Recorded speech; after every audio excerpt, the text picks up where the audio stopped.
Right, so we're talking about how God, it's in God's nature to classify things and compartmentalize them. So God places things into spheres, and each sphere or each compartment is separated from the next one by a firmament. We saw that in Genesis chapter 1, where he separated the waters from the waters in the sky. That's the cloud and the atmosphere from the waters of the sea, but they're all made of the same thing. So he puts that same, it's that same system he uses for dividing and separating every realm from the next realm and every sphere from the next sphere. And like we said, you need a lot of energy to get from one sphere to another, or from one realm to another, or one compartment to another. This works the same in the physical realm, in the realm of the soul, right, and that's in the soulish realm, I call it, and in the spiritual realm. Works the same. It's just the same principle. All it cuts across all realms. In the spiritual realm, we talk about the division of the heavens. Okay. Now, if we look, there's some examples in the Bible about this in Luke chapter 16 and verses 25 to 26. Luke 16, 25 to 26, and I'll read that to you. Now, this is when there's a poor man called Lazarus. He used to sit on the floor. He used to be a servant to a rich man, and he used to eat on the floor with the dogs, and the rich man had, all the wonderful food you could think of, on earth to himself, and he would eat and drop the bones for the dogs, and Lazarus and the dogs would share the bone, and they would struggle for the bones, and they would lick his sores and all that kind of stuff. Now, both of them had died. Lazarus had died, the rich man had died, and they've all crossed over to the other side, to the other realm, afterlife. Now, this is Jesus' account of what happened over there. A lot of things were said, and it got to the point where, verse 24, actually, start from verse 24, and he cried and said, Father Abraham, this is the rich man. Now, he's in hell. He ends up in hell, and Lazarus ends up in what's described as Abraham's bosom. Okay, so there are two different realms. In the spirit world, there are two different realms. And he cried and said, Father Abraham, that's the rich man's crying to Father Abraham, have mercy on me and send Lazarus that he may dip the tip of his finger in water and cool my tongue, for I am tormented in this flame. For I am tormented in this flame. So where he was feeling some kind of heat that was tormenting him. And he was crying out for water, whatever it is they can send down to him there to cool, to quench his thirst, or to cool off, kind of give him some relief. And he was crying out to Father Abraham. But verse 25, but Abraham said, Son, remember that thou in thy lifetime receivest the good things, and likewise Lazarus evil things, that he was living the good life, and Lazarus was living a terrible life. So obviously poverty and all that is evil. He received evil things, but now he is comforted. You see, now he's comforted in this side, and thou art tormented. And then verse 26, this is the key, this is what I'm driving to, is verse 26. Verse 26, and then Abraham carries on, he says, and beside all this, between us, so beside all this, that he's told him, the main problem, that's the fact, that's the truth about the whole thing. But then the main problem is this: between us and you, between us and you, there is a great gulf fixed. Between us and you, there's a great gulf fixed. It's fixed, right? So that they which would pass from hence, or from here, to you cannot. It's not, you don't just jump between these realms. You can't just jump between these compartments. You can't jump between these gulf. There's a gulf fixed. So you can't just jump up and go there. And even if I wanted to come down there, Abraham is saying is, even if we want to come down, we can't. It's fixed. Okay. And so that they won't be able to, neither can they pass to us. And so neither can you come over to us. That would come from thence. You see? So it's happening in every realm. It's happening in every realm. The physical, the soul, and the spiritual realm. It's all compartmentalized. the earth is, the universe, everything, to move from one sphere to the next sphere, something has got to give or something has got to be done. Okay, and it's always a function of your level of energy that could move you from a lower realm to a higher realm. Okay, a realm that's closer to the true light. Right, okay. That being said, now look at another example of this, 2 Corinthians chapter 12. 2 Corinthians chapter 12 and verse 2. Try not to bring my head too close to the camera, so I'm just gazing into my ballad. 2 Corinthians chapter 12 and verse 2. Yeah. Right, 2 Corinthians chapter 12 verse 2. Now this is the Apostle Paul. This is another amazing revelation. 2 Corinthians chapter 12 verse 2 says, I knew, Paul was talking in his letter, and he said, look, I knew a man in Christ, okay, about 14 years ago. Now, whether in the body, if this man did it in his physical body, I cannot tell. I just can't explain it. Or whether out of the body, whether he had to leave the physical human body to get to do this, I still can't tell. But if, it was so confusing, you just couldn't tell if the whole body went there or, but he said, such a one got caught up or caught up to the third heaven. That such a one got caught up into the third heaven. There is a third heaven. Okay, that's way high up there in the compartments of God's heavens. This is the third heaven. And whoa, he said, I can't even explain to you how such a man got there. Whether it felt like it was in his body, because his whole body looked like it was there. His whole, he was, he felt like all of him was there in the third heaven. So he said, but I can't explain how a physical body could get to that realm. But it sure felt like the entire body was there in that realm. You see what I'm talking about? So the Apostle Paul, and then verse 4, let's read verse 4. How that he was caught up in paradise and heard unspeakable words. He heard unspeakable words which is not lawful for a man to utter. That the stuff he heard up there, that he can't, it's just wrong if a man starts to try to interpret them to a normal human brain, to just normal human beings. You won't get it. It's just unlawful to even try to explain it to a human being, to a scientist. It's just going to be madness to explain that stuff to him. The stuff he heard there, stuff he saw there, it would be ridiculous. Some people say, oh, maybe he had some kind of an illusion, that the brain can sometimes, some chemicals can, no, this guy ain't talking about chemicals, having chemical imbalance and having illusions, and no. He's saying that this stuff was crystal clear. He's not even sure if the entire body went with him into this realm, or it was just the spirit that went into that realm.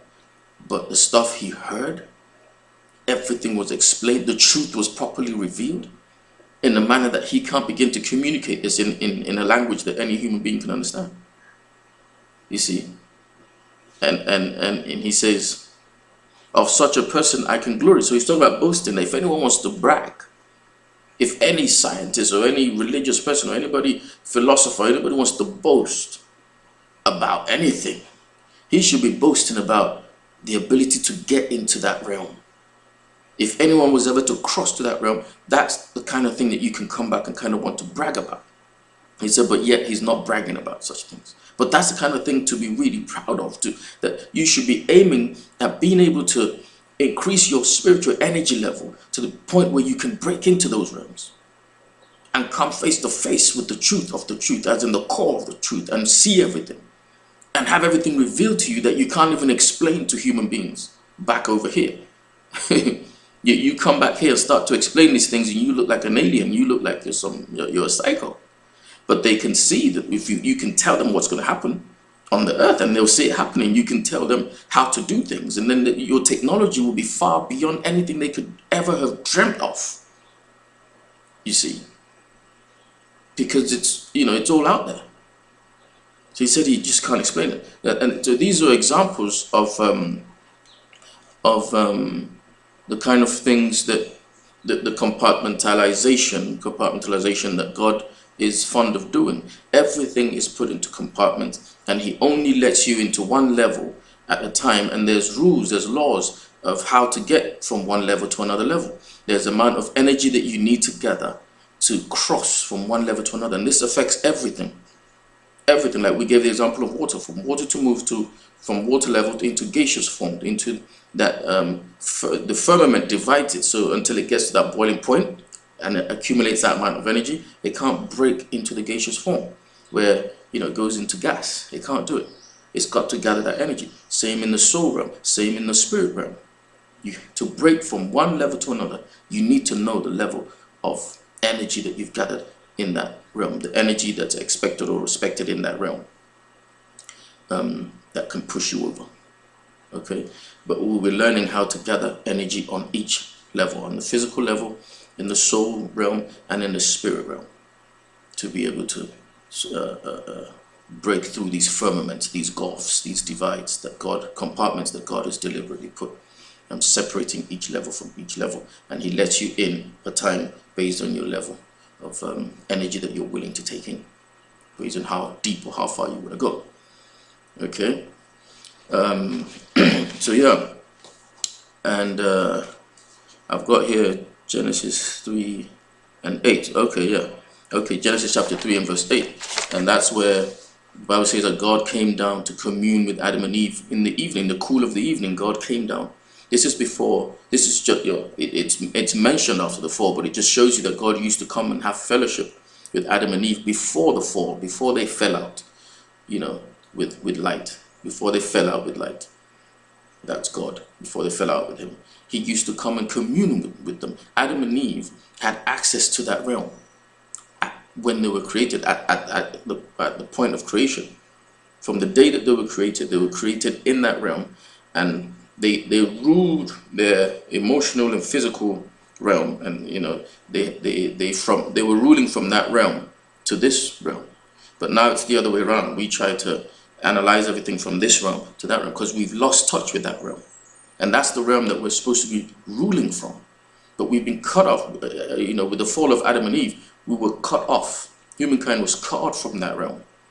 You see, so now all that they can do is operate in the mental and emotional and physical realm, and you know, just more or less like the animals, just a little better than the animals, just a little better than the animals, because of the intellectual prowess that we have, and intellectual capacity that we have that animals don't have. So because we still have that part of the soul, okay, that enables us to do certain things that animals can't do. So we're kind of still above them just a little bit because of that. But basically, we've been reduced by the fall of man, of humankind, through Adam and Eve disobedience to God. We've been reduced. We've been cut off from that realm. So it's going to take a certain level of energy to be able to boost ourselves back into that realm. And Adam used to crisscross between these realms comfortably. That's what we were created to do. That's what humankind was created to do. He was supposed to have the ability to crisscross between these realms. You see, after Jesus' resurrection from the dead, he started to crisscross between these realms. He was appearing to the disciples, and he even told Thomas, look, touch me, flesh and blood, bone, flesh and bone doesn't, you know, a spirit doesn't have flesh and bone. Touch me, he said. So I'm not a spirit. I'm crisscrossing all realms now. So when he resurrected from the dead, when he rose from the dead, he didn't rise up as spirit. His entire body rose with him, so he's back to life, and he's still alive till today. He's been alive for 2,000 years, so he can physically come here, see anyone he wants to see, and still move back up there and do what he wants to do. Come here. He's crisscrossing at will, but you know, we'll still get to that and show you how that's possible and why it's happening that way. So originally we were supposed to be in touch with light, the true light, on that level where we're able to do all that travel. Okay, so right, so that's that, and I've got it here as well. 3 John 2. 3 John 2. The same man John, he explains it a bit more. Well, he just makes a statement in 3 John 2 that's marvelous. 3 John verse 2. It's only got one chapter, so we just say 3 John 2. He said something. He's writing to his well-beloved Gaius, whom I love in the truth. He said, verse 2, he said, beloved, I wish, or I pray, above all things, this is my most important prayer for you, and the same for me to you that's listening, that thou mayest prosper, that you may prosper, that you may do well in this earth, financially, socially, that you may do well, you may prosper. You just keep making constant, successful advancements from one level of glory to another in life, in whatever field of human endeavor that you're involved in, that you may continue to thrive and prosper and do well. Okay? That's his ultimate prayer for him. And he's praying the heart of God for all of us. I pray above all things, I wish above all things that thou mayest prosper and be in health, be in physical health, be physically healthy while you're on this earth. Not be tormented with any kind of sickness or disease. That your physical body not have any kind of sickness or disease or any impediment, anything, any pain or anything that sets it back or hurts it, be allowed to attach itself to your physical body in any way. This is the ultimate aim and prayer of all these things he's saying. He says this is what it's supposed to bring about. You prospering in all that you do and your physical health being perfectly sound. You need to be physically strong and your health is absolutely free of all sickness and disease and oppressions of any kind. That's the ultimate aim. And he said here, because this is how Adam and Eve were at the beginning. And it says, even as your soul or thy soul prospered. Even as that, in other words, in relation to the prosperity of your soul. Now the word soul and spirit are interchanged in the translating of the Bible, because there are places where it actually says spirit in the original version, and the translators still put it as soul, because they didn't back then, they didn't know the difference between the soul and the spirit. It's with time that revelation came and God was able to show us the difference between the soul and the spirit. And if you read Hebrews chapter 4, it explains to you what the word of God is able to do. Hebrews 4, where, down from verse 4 down to 12, you start to see the word of God is sharper than any double-edged sword. It's able to divide the spirit from the soul, or it's able to help us see that there's a difference between the spirit and the soul. So all that revelation hadn't come back then. It was in the Bible, but they did, translators didn't understand it. And so they translated things that we now see in the original scriptures to be supposed to be interpreted as spirit. They translated it as soul because they were into using the two. They're just interchangeably using them. So here, we're talking about the spirit here. Even as your soul or your spirit prospers. So he's saying, John's saying here that my prayer is that you would prosper in the spirit. You would develop your spirit and your contact with the spirit realm. You would build up your knowledge and contact of the spirit realm to the point where it makes you prosper in everything you're doing on the physical realm here in the three-dimensional earth world that we live in, and keeps your physical health intact. Keeps you physically so healthy that sickness and disease can't penetrate into you. Nothing can step into your body and survive. This is what he's saying. This is the ultimate aim. This is the ultimate prayer. This is it. This is what I pray above all things, that you understand this enough for this to happen. Remember, like I told you earlier on, they couldn't kill John physically. They just couldn't get rid of him. So they dumped him on the island of Patmos. They tried all sorts of things to kill him. He just wouldn't die. And he's saying to Gaius, the person he's writing this letter to, he's saying, look, my prayer above all things is that you get this thing to the point where you develop your spirit so well that it begins to show in your financial life, in your physical life, in the prosperity of all that you lay your hands to do. And in your physical health, you will be so healthy, they won't believe you're a human being. That light has got to come to bear in these areas of your physical life on earth, so people will believe this stuff. They will know that this isn't just some made up stuff. This is the truth. This is the real life. You see, and that's the aim and purpose, and that's how people live glorious lives, supernatural lives. But you've got to learn how to access the light and how to bring it to bear in your life. So the prosperity of your spiritual life, the level of understanding you gain concerning these things, spiritual things, where the true light came from, and begin to learn and grow yourself in that realm, then you start to, it will start to affect your mental, intellectual, and soulish realm, and your physical life, and your social life. Everything about you will be affected. But we will learn how to do all of that. Just pay keen attention. Okay? And, so we were saying, so that light, the true light, the book of John calls God the true light. First John 1:5 says God is light, and then in John chapter 1 he calls him the true light. So there are lights, and this is the true light that every other light came out of. We've seen it in Genesis chapter 1, how that was the first thing that God put in place, was the light. So I said God spread himself across the universe because that's the only atmosphere that anything can grow out of. Now the true light, I've said over and over, is immeasurable. You can't measure it. It's unmeasurable. You can't measure it. We know the speed of light, the lesser light that the true light brought forth, from which he was able to create matter. Like we said, everything in existence, all matter is made of light. But it's the lesser light. He brought forth the lesser light for the sake of creation, to be able to put everything, to create everything. That's what the lesser light was brought forth for. And it's the same component that the sun is made of, the lesser light. And the sun was told to rule over, all other things. The sun was supposed to rule over. So the sun shining on everything makes the sun like the bedrock of life. It gives life to everything. It's the way God designed it, with the lesser lights. All things were made from this light, and it's that same light that's shining out from the sun. It's radiating on the earth from the sun, and it's the same light that's at the core of the earth. It's the same light that everything is made of. Everything. Okay, now, but the true light, now let's look a little bit at the true light. If the true light, I said, is, we gave an example of a ceiling fan. Rotates so fast and you start to see only 1 out of 3. It just in your eyes begins to look like it's just one, and it looks like it's static. There's stuff that moves so quick and it just looks stable.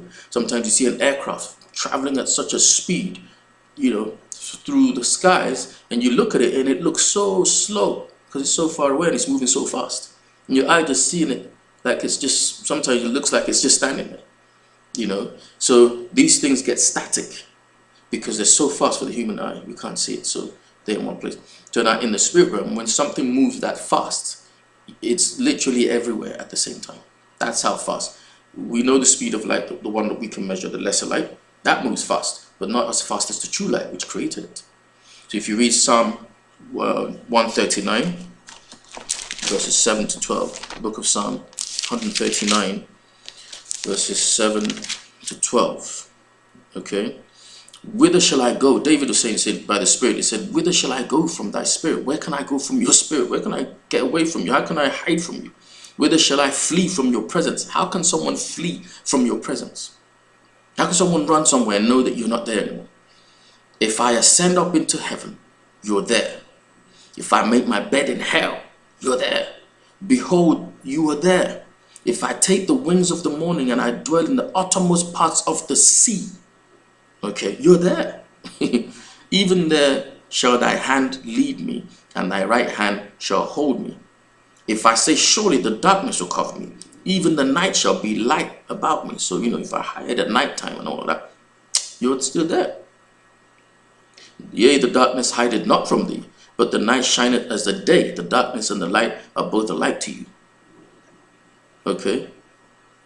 So, that he's everywhere. He was in his mother's womb. For thou possessest my reins, thou hast covered me in my mother's womb. You were with me in my mother's womb. You're everywhere. Everything is made of light. Light is everywhere. How can you get away from light if everything is made of light? If light's in everything, light's in everything. So if you even look at it on that level, you start to see that, even if God was protons, neutrons, and electrons, can you get away from protons, neutrons, and electrons? They're everywhere. They're the component of everything. And if you look into quantum mechanics, physics, you start to see that there's no distance in that realm. When you can look at least science has been able to look into that realm a little bit. From the little that they've seen that there's in that realm. Spoons bend in that realm. It's like you can just look at a spoon and it will bend like it is, like in the Matrix. There's no spoon. In that realm, there's nothing is real. That realm kind of makes you see that everything that you see is from what you can't see. That none of it is really existing. It can all just disappear. The whole world can just fold up and disappear because it doesn't really exist. Some scientists came to that discovery that they're like, wow, so nothing is real. It's all like an illusion. It's why I love the film Matrix a lot. It kind of dabbles into this stuff a bit. But, but we can get clearer understanding of the truth from the scriptures. So it's everywhere. Light, everything is made of light, so light's everywhere. So now the true light that made the light that we see that's everywhere, and that true light is more everywhere than that light, because there's lesser light that we know that we can measure. We can measure its speed, so we know how quickly it gets from here to here, and that's even extremely fast, incredibly fast. There's nothing faster that we know of. But the true light is so fast that it's everywhere at the same time. Okay. And Hebrews 13 and verse 8 says that Jesus Christ the same yesterday, today, and forever. That he's the same yesterday, he's the same today, and he's the same forever. In other words, he doesn't change. He's the same he was yesterday, he's the same yesterday, and he's the same forever. In Revelation 22 and 13, he says, I am Alpha and I'm Omega. I'm the beginning and I'm the end. In other words, he's at the beginning. At the same time, he's at the end. They've done some incredible scientific experiments in quantum physics, and they've been able to, you know, I'll put up some links so you can go check the stuff out on Google. Some incredible discoveries is when you observe light passing through, they created some kind of needle, two kind of pinholes that light could pass through. And when you're not observing it, it makes an impact on the board, on the stuff that they capture the light on. It makes a particular impact, like waves. You know, it makes it look like the same impact that water waves would have made passing through the same two holes. Okay, so it creates that same pattern, straight lines, kind of with dark patches. So it hits some particular places, creating straight lines of light with dark patches in between them. And then, but when they observe, when they observe it, when they put on the machine that can look at it when it's happening, watch it happening, it disappears. It just turns around and creates only one hole in one place and makes it look like it passed only through one hole. And if they don't observe it, it gives you this effect. But the moment they try to observe it, it reverses everything, you know. It reverses everything like it never happened. So the wave-like light lines that it makes on the place that they use to capture and measure it disappear like it never happened. So it's like it's like time travel. So it can erase things and it never happened. This is stuff that they've seen. It's happening. The moment you observe it, it goes back. It doesn't want you to kind of see it. So it goes back to like it never happened and you only see one spot there. It's just incredible. You know, and you can check these things out and see for yourself. You can just Google as much as you can about quantum mechanics and physics, and you see what I'm talking about. Now, because light is everywhere at the same time. And God has said it a long time ago in the Bible, Revelation 22:13, I'm Alpha and I'm Omega. That means I'm at the beginning and I'm also at the end. So right now, God knows the end of every one of us. He knows how you're going to end. He knows what you're going to do today. He knows what you're going to do tomorrow. You know why? Because he's in your tomorrow. So he's so timeless that he's actually in the future. He's in the past. You know that movie Back to the Future? Where the guy had that machine that showed people. All those concepts don't just come to human beings just like that. These things have elements of truth. God is in your yesterday. And he can make changes in your yesterday that can literally wipe out today and make your today look like it never happened. He can do it and everybody will just realign itself, like the movie was trying to insinuate, that everybody would kind of realign and everything. We carry on. We don't even know there was a change made. We don't even know that there was a change made. And we just carry on from wherever it is we find ourselves. He can do that. You know, but the essence of what I'm saying is basically that he's the beginning and the end. So he's timeless. You can't measure him. He's in the future and he's in yesterday, all at the same time. So right now he's in your past. He can see the you of yesterday or the you of your past, the day you were born. He can stand with that and talk with the you of yesterday and still be having a wonderful conversation with the you of 30 years from now. And, you know, and he's still with you here, the you of today. Is why sometimes we see these prophetic words coming out and people saying that this and this and that is going to happen so and so day and so time, and be so specific, because they got the inspiration. He revealed it to people. So when he reveals something to you, he can give you exactly what's going to happen, when it's going to happen, and how it's going to happen, because he's there. You know, he's Alpha and he's Omega. He's at the beginning, he's also at the end, all at the same time. He's everywhere at the same time. And he says, now, he opens it up to Moses in Exodus chapter 3 and verse 14, when he says, I am the great I am. He called himself I am. This is the first time God gave himself a name. This is the name he gave himself. You see other names that people gave to God, and people names that they call him in honor and worship of him, but this is the name he gave himself. When Moses said, who am I going to tell these people that sent me to come and get them out of Egypt? Because who will I tell them sent me? I can't just tell them that I saw some burning bush, and you know, the bush wasn't burning, but there was fire all over it, and I said, well, whoever it was that was talking from the burning bush, he's the one who sent me. He said, so what do I tell him? He said, tell them that I am sent you. I am. That's what he called himself. So tell him that I am sent you. So that means he didn't say, I was the father, that I was the God of your father Abraham, and your God of your father Isaac, and the God of your father Jacob. No. God cannot, how do I put it in English? God cannot be a was. You see, God has no, he can't be a was, and he can't be a will be. God is always now, I am. Because he's in yesterday, he's today, and he's in tomorrow all at the same time. So he can't be in the past. And he always said it. He said, I am the God of Isaac, Abraham, and Jacob. Always said, I am. You never get him saying, I was the God of your father, Abraham. You would never see that all through the Bible. From Genesis to Revelation, he never referred himself to, I was the God of. No, he always says, I am the God of your father, Abraham, Isaac, and Jacob. And he always called himself I am. He was always in the present. I am, because he's always in the present. So he's yesterday, he's in tomorrow, all at the same time, and he's in today, all at the same time. So that's what that's the component, that's the characteristic of the true light. That's the characteristic of the true light. It's everywhere. You can't measure it, not with the scientific equipment. You just need to know how to access the true light, and need to know how to draw that true light into your personal life by building up the energy of your spiritual life.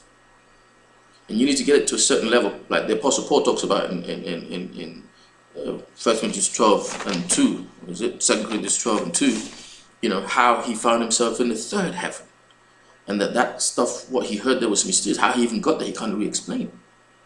But you know, Paul was a man that was sold out to God, and he was in another level of spiritual energy at all times. He kept himself at that level. But we will get into that, how you can do that. So, okay. So yeah, this is how the great I am manifested himself to mankind. This is how he calls himself the great I am, and explains who he is. Now, how does all this relate to me and you right here? I mean, how does that, like I say, how does that put food on your table? We're going to take this now to the next level, where we bring it into, we start to break it down in a way that, you know, we can then consume it and digest it, and then be able to release the full energy that's in this revelation. Okay, then we can understand why that light is the truth. Already we've seen that that's the fundamental building block of everything that's in existence, the true light, which then brought forth the lesser light, and used the lesser light to then put matter into place. Okay, so that's already the truth. The truth is that the true light is the truth, and it brought forth everything. That's the truth. Okay, but then we're going to go into more details now of how that relates to us, and how how we're able to take from that true light from the spirit realm and bring it to bear, the power of it, the energy of it to bear in our everyday life today. Okay.